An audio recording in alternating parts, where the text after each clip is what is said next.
काय? तुमच्याकडेही अंडी आहेत आणि काहीतरी नवीन रेसिपी हवी? अहो टेन्शन घेऊ नका. आज मी तुम्हाला अतिशय नवीन आणि अगदी चविष्ट अशी एक रेसिपी दाखवते आहे. त्यासाठी तुमच्याकडे मोठी पळी हवी आणि पळी जर मोठी नसेल तर काय करू शकता ते पुढे व्हिडिओमध्ये सांगणार आहे. व्हिडिओ शेवटपर्यंत नक्की पहा. नवीन असाल तर सबस्क्राईब करून घ्या. चला व्हिडिओला सुरुवात करूया. हाय हॅलो नमस्ते, मी पूजा. मी आणि बरंच काही या यूट्यूब चॅनलवर तुम्हा सगळ्यांचं अगदी मनापासून स्वागत करते. तर पहा, ही रेसिपी मी 3 जणांसाठी करते आहे. आता तुम्हाला ही रेसिपी किती जणांसाठी करते आहे त्यावरती डिपेंड अंडी घ्यायची आहेत. म्हणजे जर तुम्ही 2 जणांसाठी करत असाल तर 4 अंडी घेऊ शकता किंवा 2च घेतलीत तरीही चालेल. अंड्यांचं प्रमाण तुम्ही तुमच्यानुसार ठरवायचे. चला आपण लगेचच याची पुढची कृती करून घेऊया. तर त्यासाठी बघा, इथे आपल्याला छान असे लाल बुंद 2 टोमॅटो हवेत. आता मी इथे मीडियम साईजचे टोमॅटो घेतलेले आहेत. खूप मोठेही नाही आहेत आणि अगदीच बारीकही नाही आहेत. तर इथे मी 2 टोमॅटोंचा वापर करते आहे. पहा, टोमॅटो असे छान लाल असायला हवेत. टोमॅटो मध्यभागी कट करून घ्यायचे आणि व्हिडिओमध्ये दाखवल्याप्रमाणे त्याच्या जी देठाची बाजू आहे ती काढून टाकायची. तर पहा, इथे मी संपूर्ण टोमॅटोची अशा पद्धतीने देठाची ती हिरवी बाजू काढून टाकली. त्यानंतरनं व्हिडिओत दाखवते अगदी त्या पद्धतीने आपल्याला हे टोमॅटो कट करून घ्यायचे आहेत. पहा, टोमॅटो खूप बारीक कट करायची गरज नाही आहे. अशा पद्धतीने थोडं मोठाच टोमॅटो हा कट करून घ्यायचा आहे. म्हणजे एका टोमॅटोचे आपल्याला 12 तुकडे करायचे आहेत थोडक्यात. पहा अशा पद्धतीने. इथे मी संपूर्ण टोमॅटो याच पद्धतीने कट करून घेतला.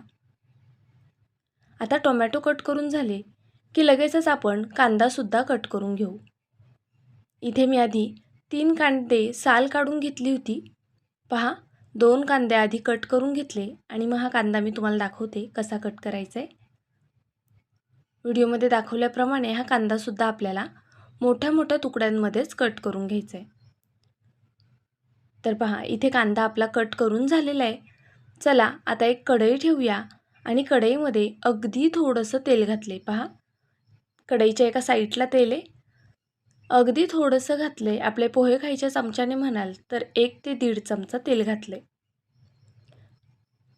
तेलामध्ये हा कांदा घालून कांदा छान असा परतून घेऊया.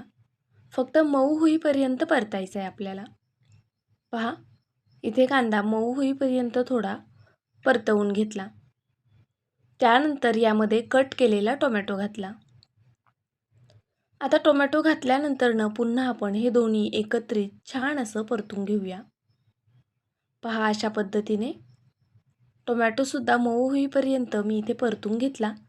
त्यानंतर अगदी थोडंसं खोबरं मी असं उभ्या खापांमध्ये कट केलेलं आहे. ते सुद्धा आपल्याला छान परतवून घ्यायचे.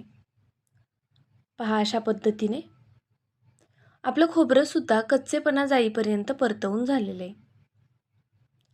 खूप जास्त परतायची गरज नाही आहे. या पद्धतीने फक्त हे वाटण आपल्याला परतवून घ्यायचे. आता वाटण म्हटल्यावर तुम्हाला समजलं असेल आपण ह्याची भाजी करतोय. कशा पद्धतीने करणार आहे ते नक्कीच काळजीपूर्वक पहा. आता हे वाटण थंड करून मिक्सरच्या भांड्यात घालून घेतलं. सोबतच भरपूर अशी कोथिंबीर घातली. तुमच्याकडे पुदिना असेल तर नक्कीच आवर्जून घाला. पाणी न घालता हे वाटण छान असं बारीक वाटून घेतलं. आता त्याच सेम कढईमध्ये पुन्हा मी तेल घातलेलं आहे. तेलामध्ये जे काही तुमच्याकडे खडे मसाले असतील ते तुम्ही घालू शकता. त्याचबरोबर आपण यामध्ये जे सुके मसाले आहेत ते सुद्धा घालून घेऊया. म्हणजेच पावडर मसाले. हळद, लाल तिखट, मटण मसाला, बेडगी मिरची पावडर आणि गरम मसाला. गॅस अगदी बारीक आहे आणि तेल खूप गरम नसतानाच यामध्ये हे मसाले घालून घ्यायचे. म्हणजे आपले मसाले करपणार नाही.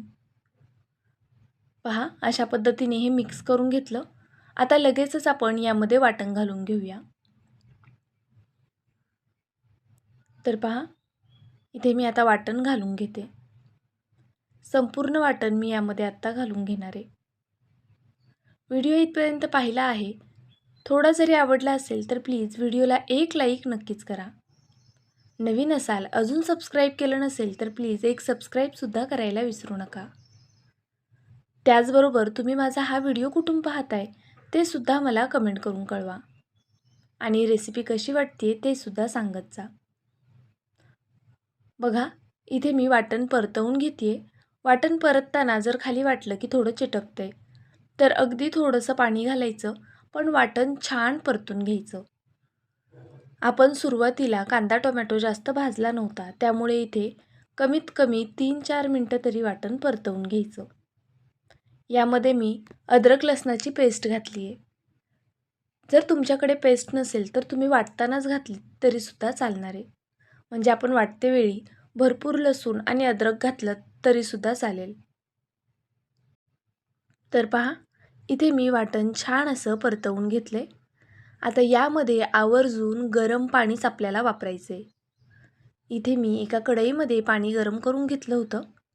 ते पाणी मी यात घालून घेते. पहा, पाणी जरा कोमट तरी करून घाला. त्यामुळे काय होतं, आपल्या भाजीला नंतर खूप छान तरी येते.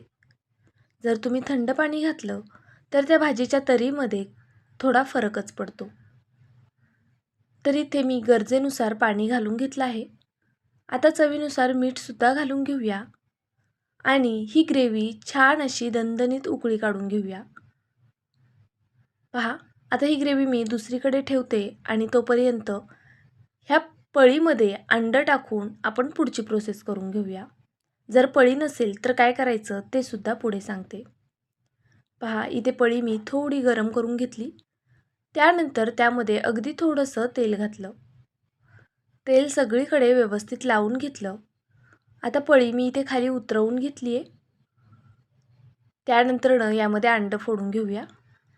खाली उतरवल्यामुळे काय होतं, आपल्या हाताला गॅसची आही लागत नाही आणि हात भाजत नाही. इथे कोणाची तरी हेल्प घेतली तरी चालेल पळी पकडण्यासाठी. आता बघा, यामध्ये मी हे अंडं फोडून घेतलं. पुन्हा मी ही गॅसवर ठेवून गॅस चालू करते. आणि आता बघा, हे अंडं आपल्याला छान असं शिजवून घ्यायचे. तर इथे मी थोडंसं आता मीठ घालून घेतले. अगदी थोडंसं मीठ घातलेलं आहे. तुम्हाला हवं तर तुम्ही लाल तिखटसुद्धा घालून घेऊ शकता. एक अंडं मी फक्त मीठ घालून केलेलं आहे. बाकी अंड्यांमध्ये मी थोडं लाल तिखटसुद्धा घालणार आहे.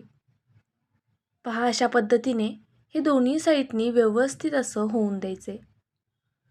आणि पहिला अंडं निघायला अगदी थोडा वेळ लागतो, पण नंतरची अंडी लगेच पटापट निघतात. जसं आपण डोसे करताना बघा, पहिला डोसा थोडासा चिकटला जातो, पण नंतरचे डोसे छान निघतात. आता जर तुमच्याकडे पळी नसेल आणि तुमच्याकडे जर तडका पॅन असेल तर तुम्ही त्यामध्ये सुद्धा ही प्रोसेस करू शकता. तर पहा, बऱ्याचदा काय होतं, मी एकदा लास्ट टाईम एक रेसिपी अपलोड केलेली सेम याच पद्धतीची. त्यावरती बऱ्याच कमेंट आलेल्या, ताई तडका पॅन नाही आहे, मग कसं करू? म्हणून मी खास हा व्हिडिओ पुन्हा शूट केलेला आहे. तर पहा, इथे एक एक करून अशाच पद्धतीने आपल्याला ही अंडी तळून घ्यायची आहेत. आता ही बाकीची जी अंडी आहेत ती मी तडका पॅनमध्ये तळून घेते आहे. सुरुवातीची 2 अंडी मी पळीमध्ये तळून घेतलेली आहेत. यावरती थोडीशी मी मिरची पावडर आणि मीठसुद्धा भुरभुरलेलं आहे. तर पहा, इथे मी संपूर्ण अंडी अशा पद्धतीने एका प्लेटमध्ये काढून घेतली. पाहू शकता, तुम्ही मुलांना असंच हे अंडं खायलासुद्धा देऊ शकता. खूप छान लागतं. तर पहा, आता आपली ग्रेव्हीसुद्धा छान अशी उकळली गेली आहे. ही संपूर्ण अंडी तळून होईपर्यंत बघा, ग्रेव्ही मस्त अशी दाटसर झाली आहे. वरतून छान तरीसुद्धा आलेली आहे आणि तिला उकळीसुद्धा छान आली आहे. अगदी बारीक गॅसवर मी ही ग्रेव्ही होऊन दिलेली आहे. आता आपण यामध्ये ही अंडी सोडून घेऊया अशा पद्धतीने. व्हिडिओ इथपर्यंत पाहिला असेल, अजूनही लाईक केलं नसेल, प्लीज व्हिडिओला एक लाईक नक्कीच करा. त्याचबरोबर रेसिपी कशी वाटते ते सुद्धा कमेंट करून कळवायला विसरू नका. तर बघा, आपण अंडी टाकल्यानंतरनं सुद्धा आपल्याला कमीत कमी 2 आणि जास्तीत जास्त 3 मिनटं ह्याला छान अशी बारीक गॅसवर उकळी काढून घ्यायची आहे. पाहू शकता तुम्ही, अगदी मस्त असा रंग आलेला आहे भाजीला. आता यामध्ये मी थोडीशी कसुरी मेथी घालते. यामुळे आपल्या भाजीची चव अजून जास्त छान येते. जर तुमच्याकडे काजू असतील तर तुम्ही काजू भिजवून वाटते वेळी ते सुद्धा वापरू शकता. त्यामुळे आपल्या या ग्रेव्हीला एक रिच अशी टेस्ट येते आणि ग्रेव्ही खायलासुद्धा खूप छान क्रीमी होते. तर पहा, इथे मी अशा पद्धतीने 2-3 मिनटं अजून छान अशी ही अंडी होऊन दिलेली आहेत. प्लेटमध्ये मी तुम्हाला काढूनसुद्धा दाखवते. तुम्ही ही कशासोबत खाऊ शकता ते सुद्धा पुढे मी तुम्हाला सांगणार आहे. तर पहा, इथे आपली ग्रेव्ही मस्त झाली आहे. गॅस बंद केलेला आहे मी आणि आता एका प्लेटमध्ये आपण हे काढून घेऊया. पहा, वाटीमध्ये न काढता अशी पसरट प्लेट घेतली की अंड्याची ही भाजी खायलासुद्धा सोपी जाते आणि खूप जास्त चविष्ट होते. पहा, गरम गरम भाजी इथे मी एका प्लेटमध्ये वाढून घेते आहे. वरतून मस्त अशी याची तरीसुद्धा घ्यायची आहे, म्हणजे भाजीची चव अजून जास्त छान लागेल. तर पहा, इथे मी प्लेटमध्ये भाजी वाढून घेतली. त्यासोबत मी तांदळाची भाकरी केलेली आहे. पाहू शकता इथे मस्त मऊ आणि गरम गरम तांदळाची भाकरी यासोबत खरंच खूपच छान लागते. त्याचबरोबर आपण इथे कांदासुद्धा घेणार आहोत. कांदा, टोमॅटो, काकडी तुमच्याकडे जे काही असेल ते तुम्ही घेऊ शकता, पण सोबत लिंबू मात्र घ्यायला विसरू नका. यामध्ये लिंबू पिळल्यानंतरनं ही भाजी खरंच कमाल होते. तर पहा, इथे मी भाकरी तोडून घेते आता, म्हणजेच मोडून घेते. बऱ्याच ठिकाणी भाकरी मोडून घेते सुद्धा म्हणतात, तोडून घेते सुद्धा म्हणतात. तुमच्याकडे काय म्हणतात ते सांगा. आमच्याकडे मोडून घेते असंच म्हणतात. तर पहा, इथे मी मस्त असं हे ताट तयार केलेलं आहे आणि खूप अप्रतिम अशी आपली ही आजची रेसिपी झालेली आहे. एकदा तरी ट्राय करा. ट्राय केल्यानंतरनं मात्र मला आवर्जून कमेंट करून कळवा तुम्हाला आजची रेसिपी कशी वाटली आणि तुम्ही मेन म्हणजे ही रेसिपी घरी ट्राय करणार की नाही. यापूर्वी तुम्ही ही रेसिपी केली आहे का आणि माझा असाच सेम जुना व्हिडिओ तुम्ही पाहिला आहे का ते सुद्धा कमेंट बॉक्समध्ये कळवायला विसरू नका. माझा व्हिडिओ तुम्ही संपूर्ण पाहिलात त्याबद्दल मनापासून धन्यवाद. उद्या असाच एक छानसा व्हिडिओ घेऊन मी पुन्हा हजर राहीन. तोपर्यंत bye. Thank you so much for watching.